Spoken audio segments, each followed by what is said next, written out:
Chance to escape Murdoch'sembrace. In 2009, I attended the wedding of News International chief executive Rebecca Brooks. The ceremony took place by a lake at a country estate. I stood next to TV presenter Pierce Morgan, while Paul, the delineator, was a few yards away. Her mother was closer to the action. David Cameron hung back up the slope. Gordon Brown, then Prime Minister, arrived late, with all eyes turning to him as he walked down to the lake. At the reception, I had a brief conversation with Mr. Cameron. I said I hoped he would not win the upcoming election, but that if we did and if we wanted to act improve political debate and standard in the press, I would support him. For some time, the journalists in me had known that the relationship between politics and the media was not serving the public. But it was my first-hand experience of this developing culture of views and negativity that convinced me Britain's press and 24-hour news were making it more difficult for elected leader to govern. It's got worse, hasn't it? He said. I replied that he would be a much stronger prime minister were he to take office, not feeling he owed anything to the big media groups. At that point, Mr. Murdoch joined us, and we changed the subject. Perhaps we should not have done so, but that we did, however, illustrated something of the dishonest at the heart of what essentially commercial relationship. It is not easy to do what the Miliband Labour leader did last week, making himself an enemy of some of the media's most powerful forces. He was right that Labour got too close to News International, but he was also right that given the media bias against it, he knew why we tried to level the playing field. In my own defense, and as my diary shows, I argued for some years with Tony Blair that we needed to act on the culture of our media. At one point, he ticked me off, asking that I not make my views so obvious in front of Mr. Murdoch, his son James, and Lassington, then chief executive of News International.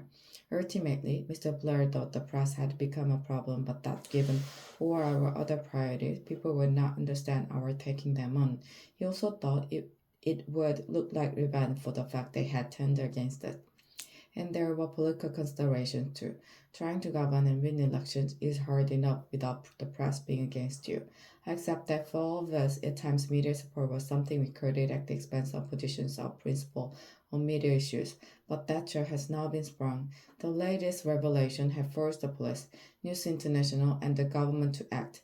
The police will now be more vigorous. News International will continue with their kamikaze crisis management, which one day will be studied as a textbook case of how not to do it. But the most important development are the Prime Minister during inquiries into press practices and a new system of regulation. These mean we now have once in a generation opportunity for a new settlement between politics, the media, and the public. Nobody can argue that we have the press we deserve. Pressured by technological change, a dominant strain of Britain's media has gone into a spiral of decline, in which this scandal is only the most dramatic developments. Mr. Cameron did not look comfortable announcing the reviews. Yes.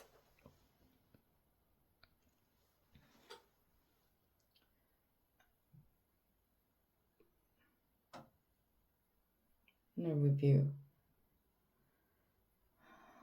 He has personal relationship at stake, and given he hired Andy Curson as his communications director, his judgment is too. Already the backlash from part of press has begun as they seek to maintain that anything but two sloops of regulation is an assault on the free press. But Mr. Cameron must stand back from all of that and ask himself what is the right thing to do. He did some of it last Friday. The judicial inquiry should be far-reaching. The news of the world is far from alone in the use of dubious and illegal practices, as widely ignored reports from the Information Commissioner have shown.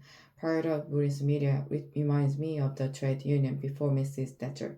They feel untouchable. As I say above, Labour could and should have done more to deal with the fair beast. But just as the MP's expenses scandal emerged from the failure of Mrs. Thatcher's government to tackle MP salaries, so the system by which she showered honours on editors and owners, a practice to which we put an end with a rule that no serving editor could be honoured, means she too has something to answer for. Whatever the past, it is Mr. Cameron who must lead the country to a better place. Mr. Miliband has shown himself capable of playing a good and principled part, and so should the public. Ultimately, political debate will only improve if the public want it to. If they channel the anger at recent event into an assessment of what kind of paper they read, whether they really want to live on a diet of celebrity, trivia, negativity, and abuse, to coin a phrase, we are all in this together.